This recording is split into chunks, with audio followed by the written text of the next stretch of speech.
Capítulo 5 dos funcionários da Justiça. Artigo 274.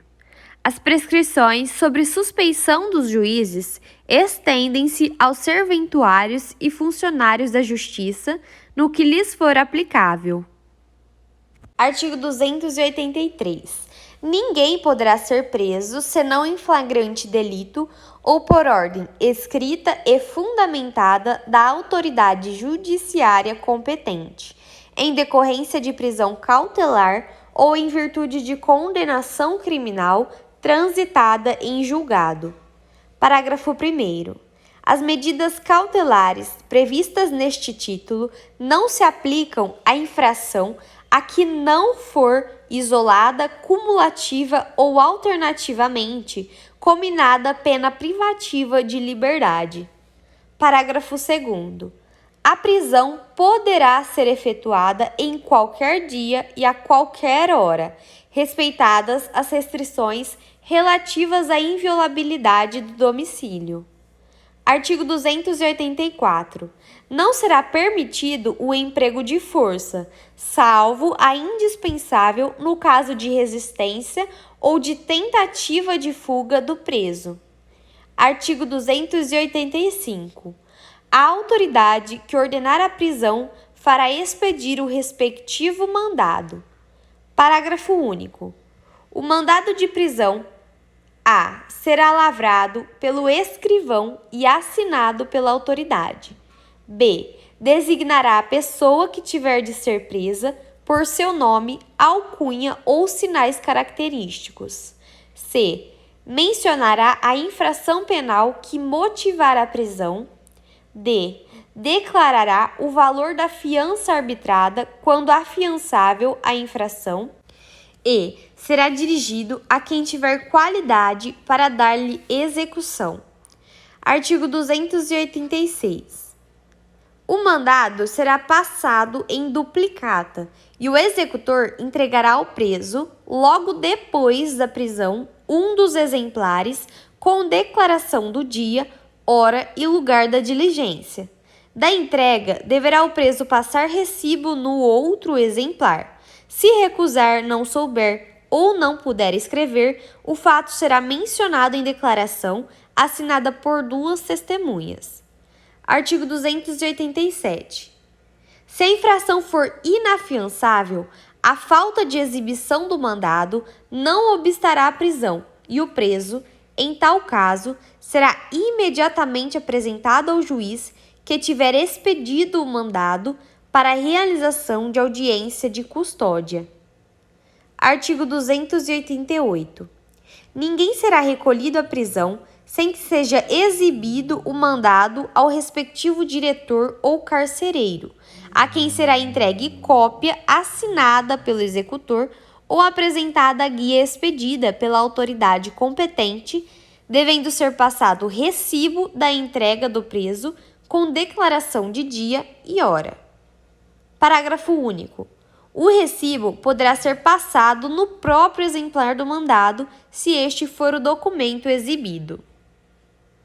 Artigo 289.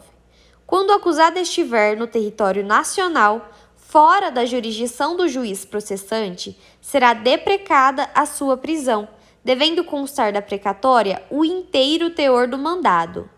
Parágrafo 1º. Havendo urgência, o juiz poderá requisitar a prisão por qualquer meio de comunicação, do qual deverá constar o motivo da prisão, bem como o valor da fiança se arbitrada. Parágrafo 2º. A autoridade a quem se fizer a requisição tomará as precauções necessárias para averiguar a autenticidade da comunicação. Parágrafo 3º.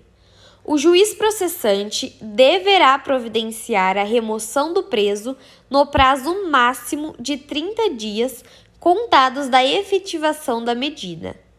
Artigo 289-A. O juiz competente providenciará o imediato registro do mandado de prisão em banco de dados mantido pelo Conselho Nacional de Justiça para essa finalidade. Parágrafo 1º. Qualquer agente policial poderá efetuar a prisão determinada no mandado de prisão registrado no Conselho Nacional de Justiça, ainda que fora da competência territorial do juiz que o expediu. Parágrafo 2º. Qualquer agente policial poderá efetuar a prisão decretada, ainda que sem registro no Conselho Nacional de Justiça, adotando as precauções necessárias para averiguar a autenticidade do mandado e comunicando ao juiz que a decretou, devendo este providenciar em seguida o registro do mandado na forma do caput deste artigo. Parágrafo 3º. A prisão será imediatamente comunicada ao juiz no local de cumprimento da medida, o qual providenciará a certidão extraída do registro do Conselho Nacional de Justiça e informará ao juiz o que a decretou. Parágrafo 4º. O preso será informado de seus direitos nos termos do inciso 63 do artigo 5 da Constituição Federal, e caso o autuado não informe o nome de seu advogado, será comunicado à Defensoria Pública. Parágrafo 5. Havendo dúvidas das autoridades locais sobre a legitimidade da pessoa do executor ou sobre a identidade do preso, aplica-se o disposto no parágrafo 2º do artigo 290 deste Código. Parágrafo 6. O Conselho Nacional de Justiça regulamentará o registro do mandado de prisão a que se refere o caput deste artigo. Artigo 290.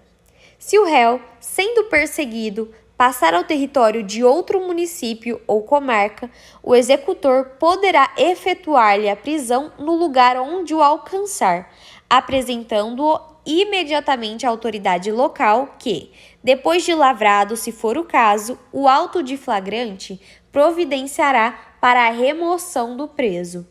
Parágrafo 1º. Entender-se-á que o executor vai em perseguição do réu quando a. Tendo avistado, for perseguindo-o sem interrupção, embora depois o tenha perdido de vista. B. Sabendo, por indícios ou informações fidedignas, que o réu tenha passado há pouco tempo em tal ou qual direção, pelo lugar em que o procure, for no seu encalço. Parágrafo 2º.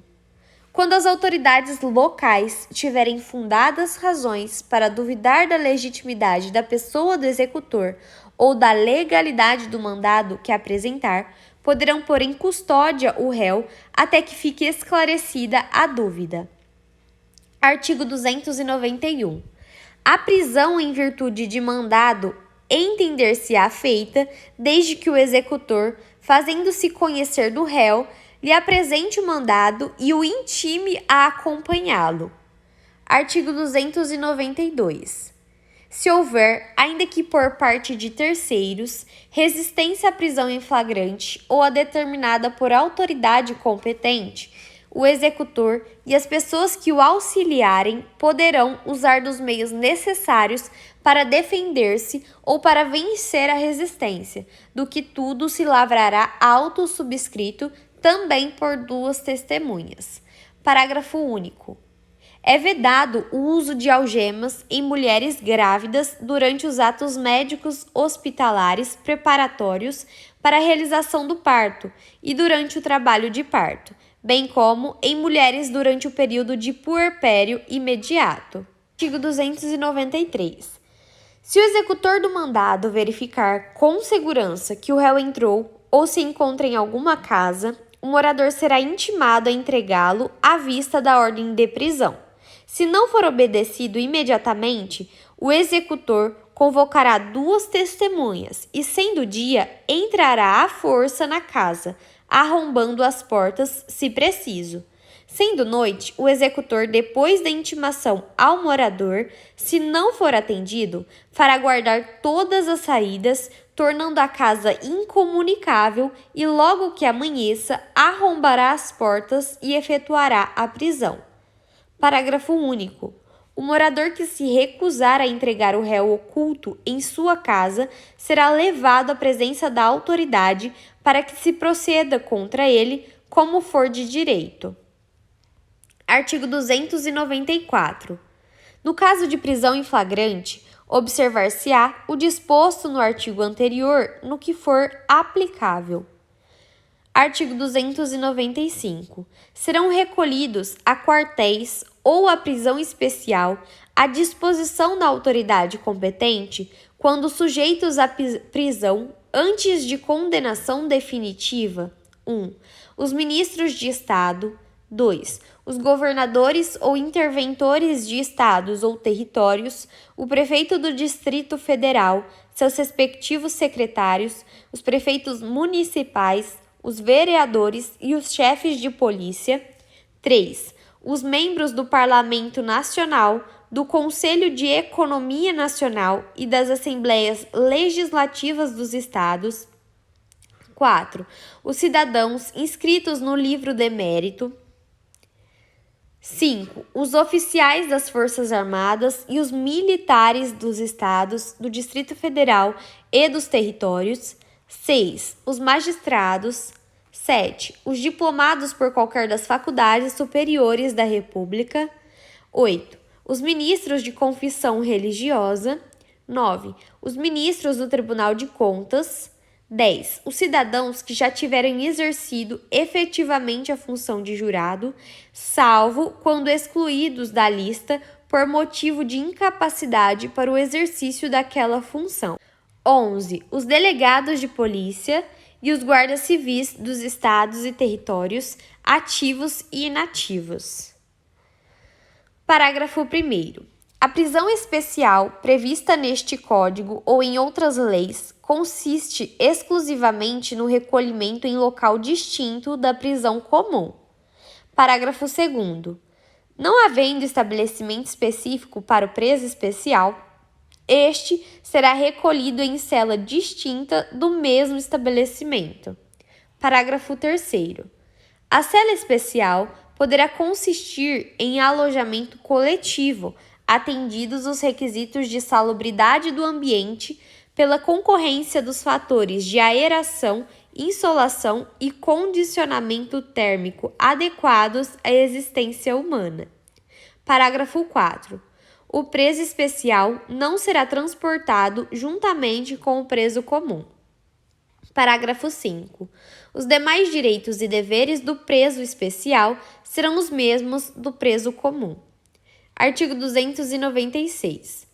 Os inferiores e praças de pré, onde for possível, serão recolhidos à prisão em estabelecimentos militares de acordo com os respectivos regulamentos.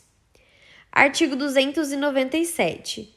Para o cumprimento de mandado expedido pela autoridade judiciária, a autoridade policial poderá expedir tanto os outros quanto os necessários às diligências, devendo neles ser fielmente reproduzido o teor do mandado original. Artigo 299. A captura poderá ser requisitada à vista de mandado judicial por qualquer meio de comunicação tomadas pela autoridade a quem se fizer a requisição as precauções necessárias para averiguar a autenticidade desta. Artigo 300. As pessoas presas provisoriamente ficarão separadas das que já estiverem definitivamente condenadas, nos termos da Lei de Execução Penal. Parágrafo único. O militar preso em flagrante delito, após a lavratura dos procedimentos legais, será recolhido a quartel da instituição a que pertencer, onde ficará preso à disposição das autoridades competentes. Capítulo 2. Da prisão em flagrante. Artigo 301.